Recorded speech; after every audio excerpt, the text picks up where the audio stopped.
Those who have been or currently are in the foster care system, what do you wish people knew? Foster care was fine. It's after you leave it that is hard. Being a new adult with absolutely nobody to guide you. You want to move, you have no help. A crisis comes up, you have nobody to call. Nobody to help you figure out anything about jobs or apartments or bank accounts or insurance.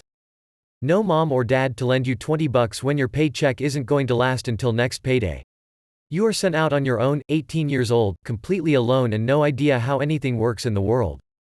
It's terrifying. Edit. Thank you for golds and sorry for not replying to everybody. I've gotten like 200 comments and DMs and rip inbox. I second this entirely. My entire adult life has been spent fearing homelessness. One bad thing happens and I have no one to fall on to help me. For work, I run a nonprofit program that works with kids in foster care by pairing them with a volunteer advocate. This is, probably, the hardest part of the job. Knowing that these kids are going to turn 18 and it all changes. Granted, kids do have the option of voluntarily signing to keep themselves in care until 21 if they meet certain requirements, working part-time, enrolled in school, but still all that aid and services still have an end date. And Op is right, there is not enough done while these kids are growing up to prepare them for adult life on their own. American society as a whole does a piss-poor job of preparing normal circumstance kids for adult life. Foster kids have so much more going on and to worry about, they don't have as much to learn, all they have to do. Not to even mention the lack of a support system. Edit. So this post kinda blew up and I've had a lot of folks asking for more info or how they can get involved. The program I'm talking about is a court-appointed Special Advocate (CASA) program. We're a network of trained community volunteers who advocate for the best interest of abused and neglected kids involved in the court system. If you're looking for more info or want to find out if there's a program in your area, you can look at casaforchildren.org. I was in foster care, on and off, for some of middle, high school. It was whatever, and always a difficult adjustment to living the life I was living, no rules, everyone doing drugs all of the time, and seemingly I'd get more in line and fit in with the family and then get moved back home or with a family member and then it would start again. I want people to know how hard early adulthood is with no family though. I turned 17, got kicked out and was too old to be replaced. I graduated high school living at my boyfriend's parents' house at the time. I had, miraculously, had a teacher who told me I could go to college and he actually helped me make that happen. I mean, this man showed up to my shitty part-time job on the weekends and dropped off food, books, gift cards for gas and helped me fill out a FAFSA and write my admissions essay. He literally changed my life, because he cared. Now I'm adult, 26, and I am still amazed I made it. I don't have kids of my own, but I can't wait to get to the point where I can foster kids. I know what it's like, and sometimes being a foster parent isn't only, I am going to adopt a baby, sometimes it's, I'm gonna make sure this angry 16-year-old knows their options for the future, and I want to be that person for someone. Edit. Hey y'all, it's super sweet you wanna give me gold and whatnot, but please just donate that money to a charity that means something to you and your people. Also, I'm totally going to send this to my teacher tomorrow and I'm sure he will get a kick out of it. He's retired now, but loves to know he made a difference. Purple Heart. Yes, the teenagers definitely deserve someone with your experience and mindset.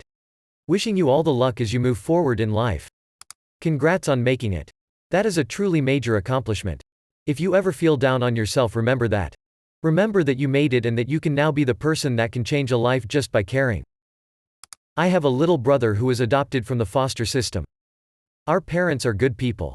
The most heartbreaking things that I noticed from him in the beginning were a kind of confusion at being treated well by our parents and also confusion at being treated as just one of us, included as a family member.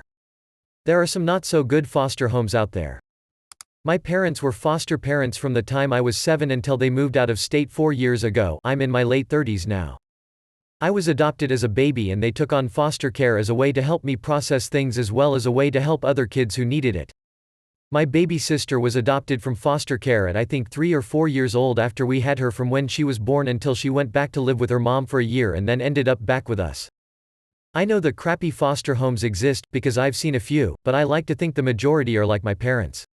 They're not saints or anything, but they are certainly the type of people all of us should aspire to be. My parents were foster parents and ended up adopting my sister. I'll never forget a family reunion and we were taking photos with aunts, uncles, the whole clan.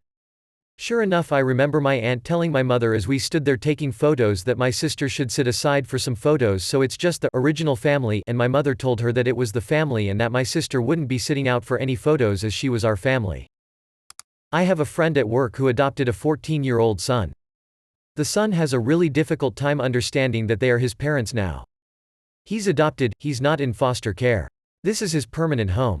He acts up and expects to be moved to the next foster home, and it doesn't happen. He's having a very difficult time transitioning. It's especially difficult because he's black and my friend and his family is white. They fostered him on and off for about 10 years before fully adopting him. His bio mom fought tooth and nail to not let him get adopted by them because of the racial difference. They treat him like their own. It's funny, they are a very wholesome church-going family, go on tons of vacations, camping trips, etc.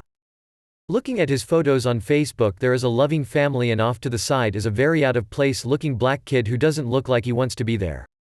They are doing their best to try to find activities to do that he'll enjoy. They've gone to NBA, NFL and NHL games to include him doing things he enjoys. Even went to a pro wrestling thing, which my coworker said he actually really found a lot of fun and wants to go to more. But, the kid keeps acting out. He's gotten caught stealing, and attempted to run away. The last time they finally let the cops get involved so that he'll have to go to court-mandated counseling, because he wouldn't go when they tried to take him, but now that it's court-mandated it has to be. I'm really hoping things work out for them. In foster care since I was 9. It is, and I can't stress this enough. Many of us were taken from our parents or outright ditched by them. I am the latter. Some of us never or never will meet our parents.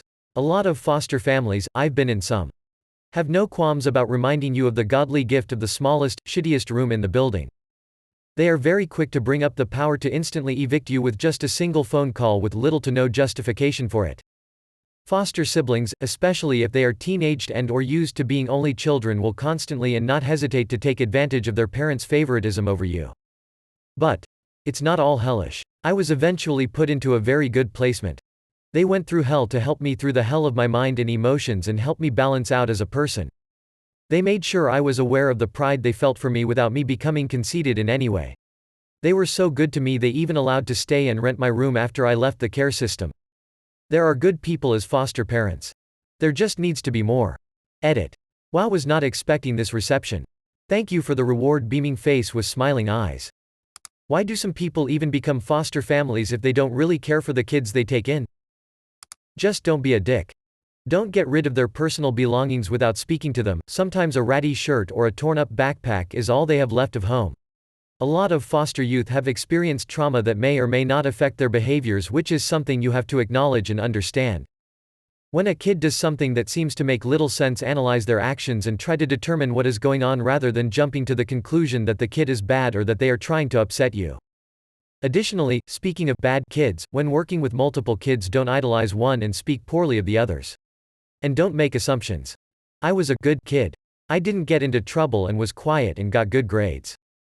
When I was older, however, they struggled to find a placement.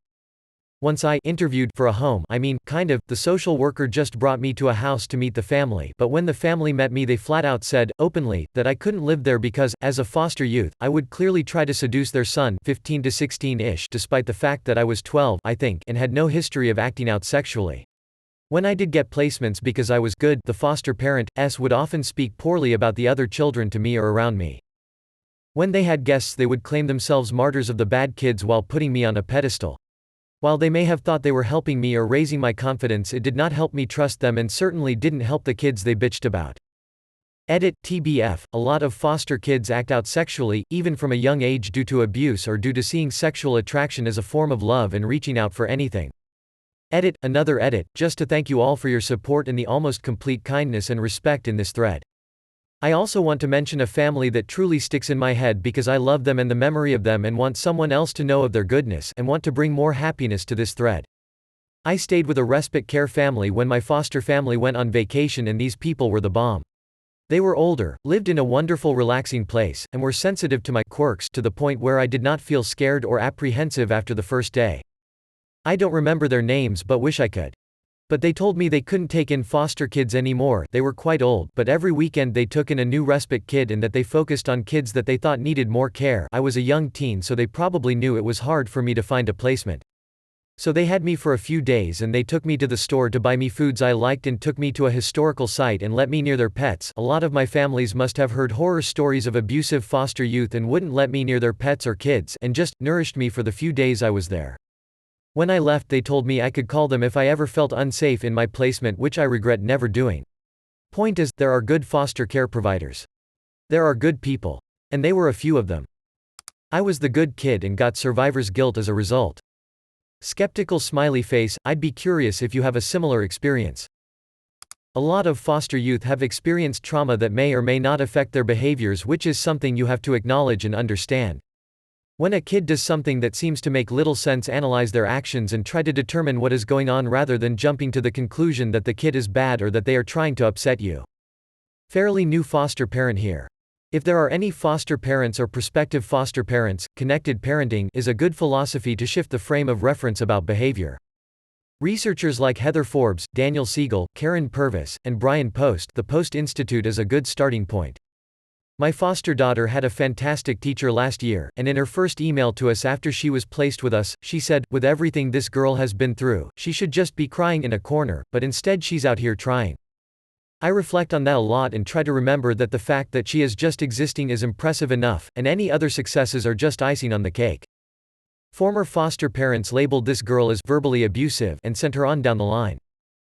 Family did foster care for 26 years. I was adopted when I was 5. Some are pure and want to help and maybe expand. Some are in it for dollar. Always been interested in fostering older kids when I get off age and life goal, but I honestly never even knew people got paid for this. Or it could be taken advantage of like that. Gross. I'm not doubting that some are in it for the money, but there is so little money from what I saw. My husband and I fostered for a couple of years in Y. We received around $300 a month and a one-time clothing allowance of $125. It would take at least 3 months before we received the first check.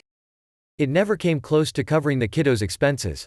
Let alone the additional costs of driving the kiddos to visits and APPTS, most that we lived an hour away from. We had to quit due to the enormous financial burden it put on us. We just wanted to help.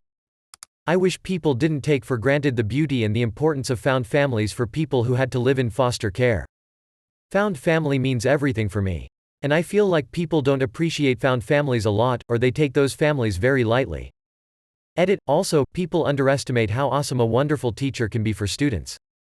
Teachers, if you read this, all I can hope is you don't take pity on foster kids. That happened to me way too often.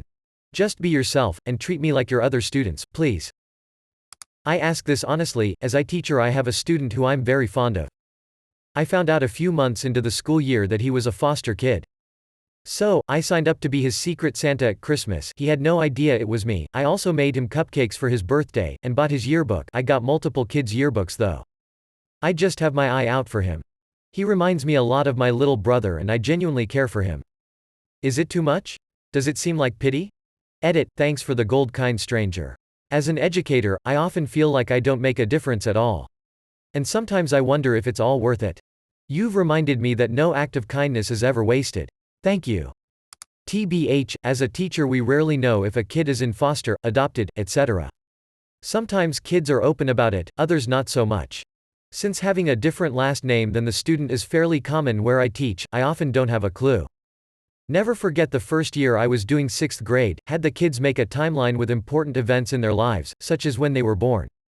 One kid raised his hand, said he didn't know his B-day, which threw me for a loop. He and his 3 or 4 siblings had been born on a hippie, druggy commune and eventually taken by the state, and all of them adopted by the sweetest couple ever. He was so nonchalant about his story, so we decided he'd put his adoption on the timeline instead. That day woke me up to the realities of teaching in my district, in that things I considered a part of a normal childhood weren't always a given. Loudly crying face. My mom starting doing foster care when I was in middle school. She was a single mother who already had 6 of her own kids, so it was clear to see that she loved children. When I was a senior in high school, she adopted her first foster child, a little girl who came directly to us at 8 days old from the hospital fighting drug addiction. A year and a half later, we had 2 more foster children, a brother and sister, whose parents were in and out of shelters, because they kept robbing others and being kicked out. They still had visitation rights for about a year and a half before one of them came back with a burn on her arm. After that, my mom adopted them as well. Then, my mom got a call that the first child we adopted had a 1-year-old brother in the system. You probably know where this is going. We adopted him as well.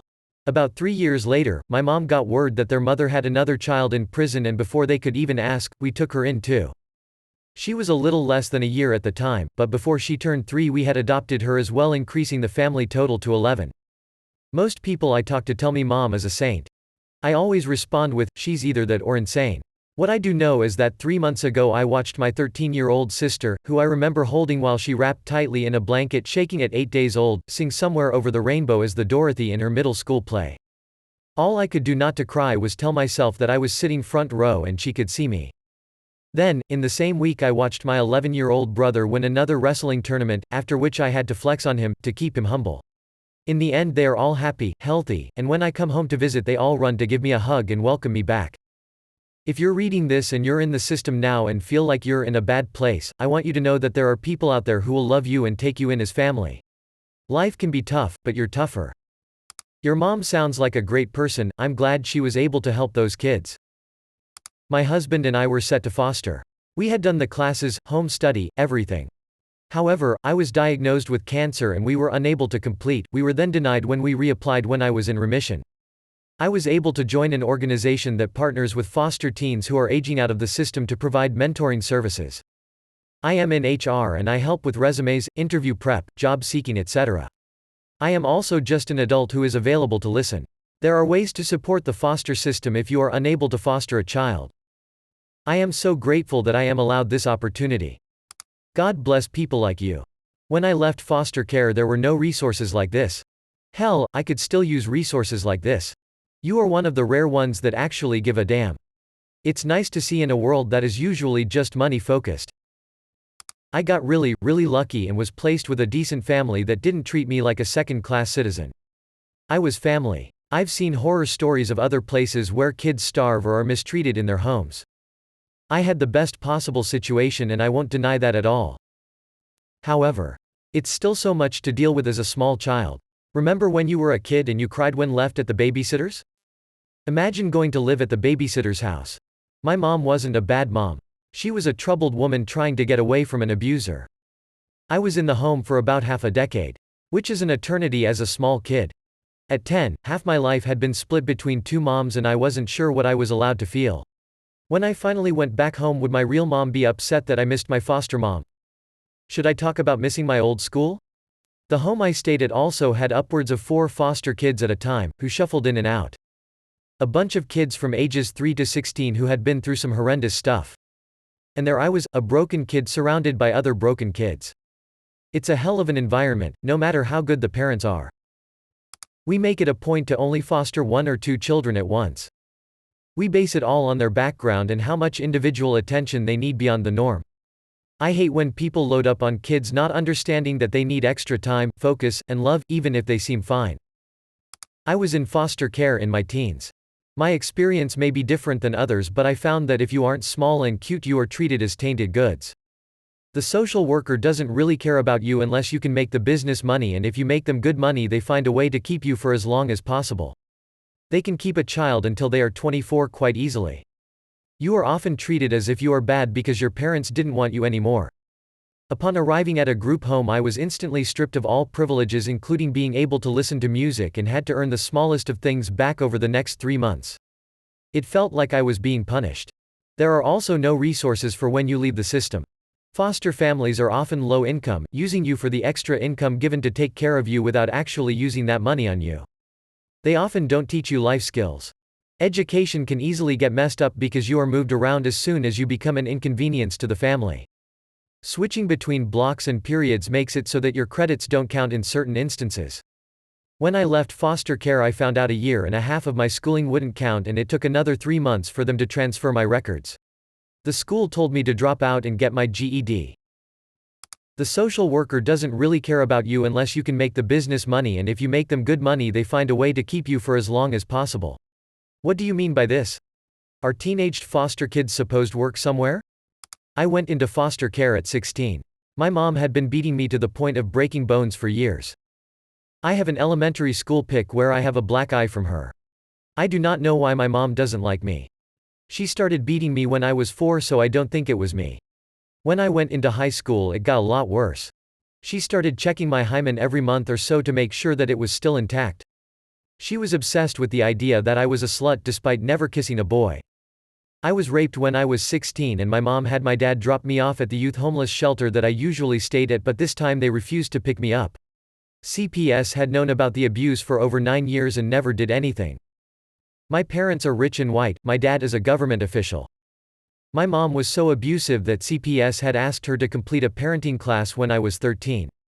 She got kicked out the first week for bullying the instructor and the other parents. CPS still did nothing literally until they refused to get me. Now that you know my background, know that every foster kid has a tragic story. It might look different, but no matter what the situation that leads to being separated is traumatizing. I already had complex PTSD at that point. I didn't act out. I was the type to freeze and fold in on myself. I never hated others, I only hated myself. I was weird, but it was because I had been so neglected. I didn't know how to shower properly or brush my teeth, and I ate with my hands sometimes. I lived in the shelter for a few months until I was placed 2 hours away in a town I had never been in. My foster mom was deeply religious and heavily involved in her church. In fact, the foster agency that I was placed through had a mandatory religion policy. My first day there, I forgot the foster mom's name. I was told to just call her mom instead. It made me feel sick, but if I called her by her first name, the family would get mad at me. When I asked if I needed to go to church, I was told that if I didn't, I wouldn't work out in the family. Church was really triggering because that is what led to my mom's sex crusades. I was too afraid to be displaced. Once an older kid is displaced, they often don't get placed again. Displacing also always puts you up to the risk of being abused worse. 60% of the underage sex trafficking industry is fueled directly from foster care. I threw myself into religion. The church taught that God sometimes has to break someone in order for them to finally follow him. I remember laying at the altar sobbing, begging God to forgive me and decide that I had been broken enough. The other foster kids were quickly reunified, so I was alone. The church gave my foster mom an excellent way to abuse us. Her bio kids always came first. Her daughter, who was in the same grade, went to mission trips abroad every break, so all the money my foster mom got through fostering went to that and spoiling her other child. She only got $600 a month for me, so she needed the church to help make sure that she didn't need to spend it on me. Her house was provided by a church member. I had to eat different food that was donated through church. There was one church member who donated a Costco-sized bag of tortilla chips, and they were all stale, so I would have to microwave them and then just eat that every day until that bag was gone. All my clothing was donated through the church. I didn't get new shoes or undergarments for over half a year. The entire year and a half that I lived with her, she only gave me $50 for clothing, and that's when I got shoes and underwear. I didn't get a backpack or a nice shirt. When my foster mom decided she didn't want to work anymore, she told the church that she needed to quit her job to take care of me because after all, foster kids are a handful. The church members started paying her to clean their houses instead.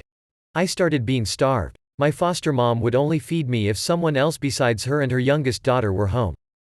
Her older bio daughter stopped coming home around that time, so I wasn't able to eat outside of lunch, even on the weekend. Her daughter used to just be passive, but she actively started taunting me around this time. I was treated as an idiot. It was just assumed that I was the dumb one and her bio daughter was the smart, lovely Christian girl. I never said anything because I wasn't sure if it was abuse or not. On the outside, everything looked great. My foster mom was an enthusiastic church member, heavily involved in the community. She had to quit her job to take care of the foster kid who is acting so bad that she needed to be there 24/7. Her daughter, that was my age, was well behaved, went on mission trips regularly, and never had sex. I also fit the part. I was failing my classes, I ate with my hands, and I was missing a lot of everyday knowledge because I had never been taught. I had been arrested for shoplifting underwear and food. The underwear was a thong, so I was seen as the ultimate charity project. Finally, one day, after starving me for over 3 months, she picked me up from school and told me that God had let her see where my mom was coming from, and that's why she had been starving me. She dropped me off at therapy, and I told my therapist that part, and I was removed a few days later. The home that I was placed in afterwards was a social worker's house. She had just completed her master's and was actually volunteering at the shelter that I had originally lived in. Her husband was a retired Marine. Their house was the same exact story. CPS attracts people who need to feel control. Whether that be sexual predators, abusers, or neglectors. The people who would speak up against this injustice happen to be children. Very few of those who make it through choose to openly talk about it in public. On the surface, the kids look terrible, and that's all that society sees. They don't see the real reasons why the kids are behaving poorly. They rarely look at the foster parent. I was in foster care from when I was 3 until I was 7. Whenever I talk to people about it, they always immediately assume it was terrible. But it really wasn't. For one thing, I was moved between 5 or 6 different houses in that time. And only one of them was actually terrible. The rest of the households were really loving. They generally accepted me as part of the family, and although it was hard to get used to at first, over time it felt like they were my family. Foster parents are unbelievably nice people. The fact that they were so willing to bring these kids they've never met before in, and treat them like family is mind-blowing. Most of the families even let my mom come see us so that way we wouldn't feel bad. Edit, sorry about not being able to reply to all of you. The reason we were moved around so much was because my older sisters were teenage drug addicts who started fights with a lot of the siblings and parents. That's the most I've been able to gather because my parents won't tell me anymore.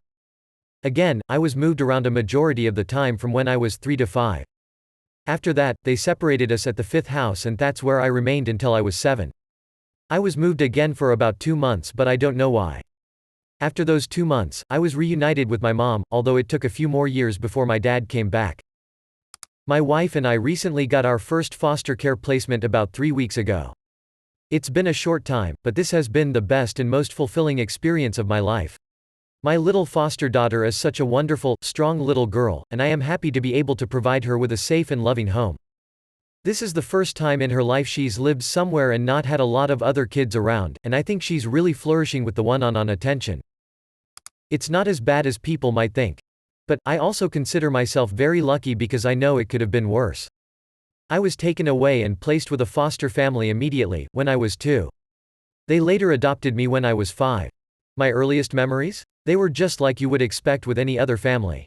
They made absolutely sure that we weren't treated like anything other than family. Things were a lot harder for them than it was for me, as they fostered other children they didn't think should go back to their families but there was nothing they could do. One of their biggest regrets was not being able to adopt my brother as well, since the courts ruled in the favor of his father, half-siblings. They taught me that just because someone is related to you, doesn't make you family. Those that treat you like family, are family.